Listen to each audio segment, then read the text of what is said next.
Good morning, second grade. Today is a new week, which means a new read aloud.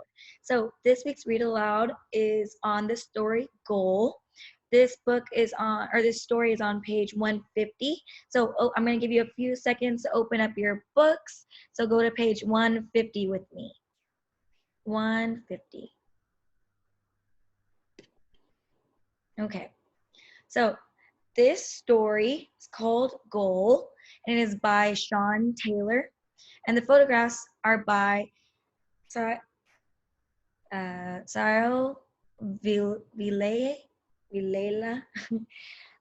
So before we get started, what do you think this story is? Is it fiction or is it nonfiction? Maybe a few seconds to think. Look at the cover. What's going on here? Okay, so this story is nonfiction. So we know that it is nonfiction because these are real pictures, right? With real people. We know that's a real soccer ball. Those are real little boys because it was a photograph. So let's get started. Goal. Where there's a ball, there will always be someone who wants to play soccer. So in Brazil, there's a little boy playing soccer. In the USA, there's a little boy playing soccer. When you play soccer, you're not allowed to use your arms and hands unless you are the goalkeeper.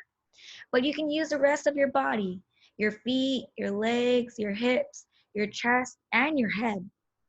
There are more than 6,000 different languages spoken on our planet, but children all over the world understand soccer.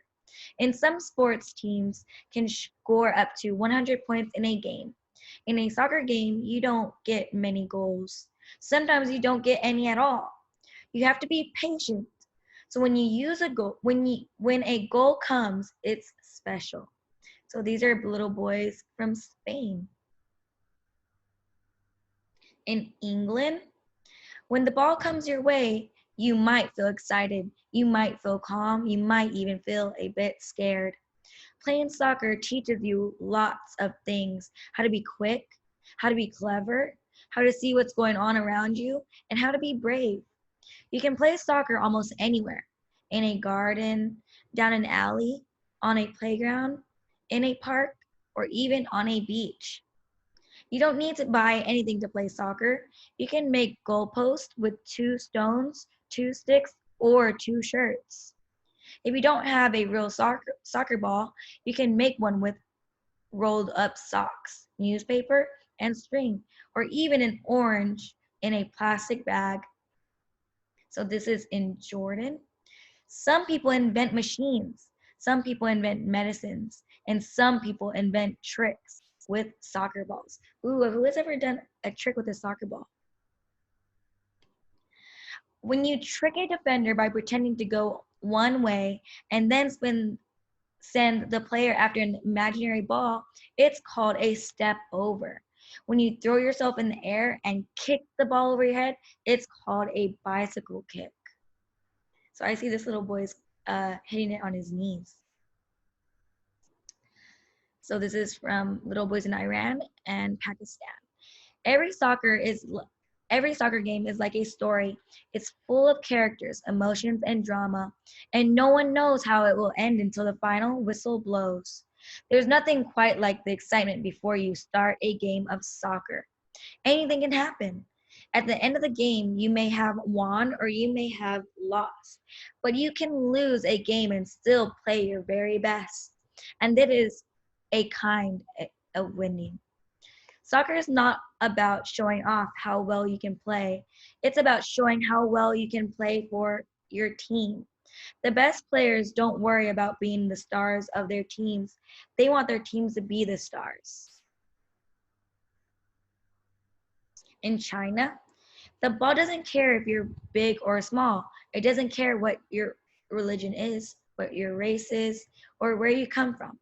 It doesn't even care if you're good at soccer. Anyone can play soccer anywhere in the world.